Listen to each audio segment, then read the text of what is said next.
अस्सलामुअलैकुम फ्रेंड्स। गर्मियों के दिन थे।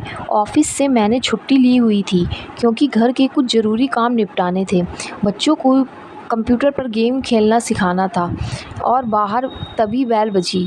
काफ़ी देर के बाद दूसरी बेल हुई तो मैं जाकर दरवाज़ा खोला। सामने मेरी ही उम्र के एक साहब खड़े थे।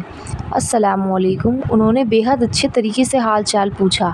पहले तो मेरे मन में ख़्याल आया या कोई चंदा आदि लेने वाले हैं। उनके चेहरे पर दाढ़ी खूब सज रही थी और कपड़े से वह चंदा मांगने वाले हरगिज़ नहीं लग रहे थे।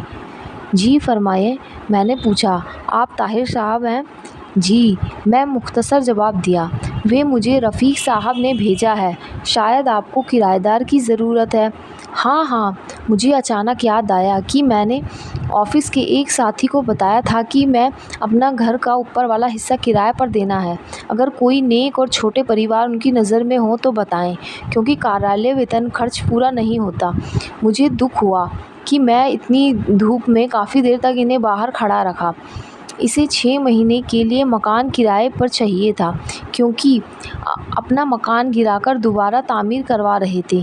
मैं 3000 किराया बताया, लेकिन बात 2000 से पक्की हो गई। वह चला गया तो मुझे अफ़सोस होने लगा कि किराया कुछ कम है, जबकि ऊपर वाला हिस्सा एक छोटा सा कमरा और रसोई और बाथरूम था। मुझे अपनी पत्नी की तरफ से डर लग रहा था कि उसे पता चलेगा तो कितना झगड़ा होगा, और वही हुआ। बकौल उसके 2000 तो केवल बच्चों की फ़ीस है। मुझे उन्होंने काफ़ी भला बुरा कहा, पर मैं सुनता रहा और अपनी किस्मत को कोसते रहा। मैं एमएससी से काफ़ी अच्छे नंबरों से पास किया था, इसलिए तुरंत नौकरी मिल गई। नौकरी मिली तो शादी भी तुरंत हो गई। मेरी पत्नी भी बहुत पढ़ी लिखी थी। वह भी एक अंग्रेज़ी स्कूल में पढ़ाती थी। हमारे 3 बच्चे थे, मगर खर्चा बहुत मुश्किल से चलता था। अगले ही दिन वह साहब और उनकी पत्नी बच्चे हमारे घर पर आ गए। उनकी पत्नी ने पूरी शरई पर्दा किया हुआ था। दोनों बड़े बच्चे बहुत ही सभ्य और सुंदर थे। छोटा गोद में था। कुछ दिनों बाद एक दिन मैं ऑफ़िस से आया तो मेरी पत्नी ने बताया कि मैं बच्चों को किराएदार महिला से कुरान पढ़ने के लिए भेज दिया है। अच्छा पढ़ाती हैं, अपने बच्चे इतनी सुंदर किरात करते हैं। कुछ दिन बाद जब मैं उनके बेटे से किरात सुनी पहली बार, मेरे मन में इच्छा उभरी कि काश मेरे बच्चे भी इतना अच्छा कुरान पढ़ते। एक दिन मैं बाहर जाने लगा तो अपनी पत्नी से पूछ ही लिया कि वह पार्लर जाएगी तो लेता चलूं, क्योंकि पहले वो 2 महीने में 3-4 बार पार्लर जाती थी और इस महीने में एक भी बार नहीं गई थी। उसने जवाब दिया कि पार्लर फ़िज़ूल खर्ची है। जितनी रौनक चेहरे पर 5 बार वज़ू करने, नमाज़ पढ़ने और तिलावत से आती है, किसी चीज़ से नहीं आती। अगर ज़्यादा ज़रूरत हो तो घरेलू उपयोग की वस्तुओं से ही चेहरे पर निखार ला सकते हैं। एक दिन मैं केबल पर ड्रामा देख रहा था तो मेरे छोटे बेटे ने मुझे बिना पूछे टीवी बंद कर दिया और मेरे पास आकर बैठ गया। बाबा, यह बेकार काम है। आप अपने नबी मोहम्मद सल्लल्लाहु अलैहि वसल्लम का एक कहानी सुनाऊं? मुझे गुस्सा तो आया, लेकिन अपने बेटे की ज़ुबानी जब कहानी सुना तो मेरा दिल भर आया। यह तुम्हें किसने बताया? मैंने पूछा। हमारी उस्तानी। वह कुरान पढ़ाने के बाद आप सल्लल्लाहु अलैहि वसल्लम और सहाबा के बारे में बताती हैं।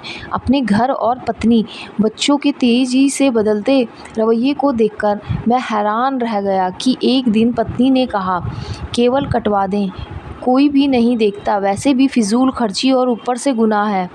कुछ दिन बाद पत्नी ने खरीदारी पर जाने को कहा तो मैं फ़ौरन तैयार हो गया। वह काफ़ी दिनों बाद खरीदारी का कहा था, वरना पहले तो आए दिन बाज़ार जाना रहता था। क्या खरीदना है? मैंने पूछा। बुर्का। क्या? मैं हंसा तो वह बोली, पहले कितने ही गैर शरई काम करती थी, आपने कभी मजाक नहीं उड़ाया। जब अब अच्छे काम करना चाहती हूँ तो आप मजाक सूझ रहा है।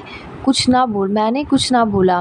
फिर कुछ दिन बाद उसने मुझे काफ़ी सारे पैसे दिए और कहा फ्रीज़ की बाकी कीमत अदा कर दे ताकि अधिक किश्तें ना देनी पड़े। इतने रुपए की बचत कैसे हो गई? बस हो गया, वह मुस्कुराई। जब इंसान अल्लाह के बताए हुए हुक्मों पर चलने लगे तो बरकत खुद ब खुद हो जाती है। यह भी वह किराएदार महिला ने बताया है। सुकून मेरे अंदर तक फैल गया। मेरी पत्नी अब ना मुझे कभी लड़ी न शिकायत की। बच्चों को वे घर में पढ़ा देती है। खुद बच्चों के साथ कुरान तजावीज़ से पढ़ाना सीख रही थी। वह खुद नमाज़ पढ़ने लगी थी और बच्चों को सख्ती से नमाज़ पढ़ने भेजती। मुझे एहसास होने लगा कि निजात का रास्ता यही तो है। पैसा और सजावटी आराम नहीं है, सुकून तो बस अल्लाह की याद में है। मुझे उस दिन 2000 किराया थोड़ा लग रहा था। आज सोचता हूँ तो लगता है वाह, तो इतना अधिक था कि आज मेरा घर सुकून से भर गया है। 1 सेकंड लगेगा शेयर करने में। शेयर ज़रूर करें ताकि कोई नसीहत हासिल कर ले।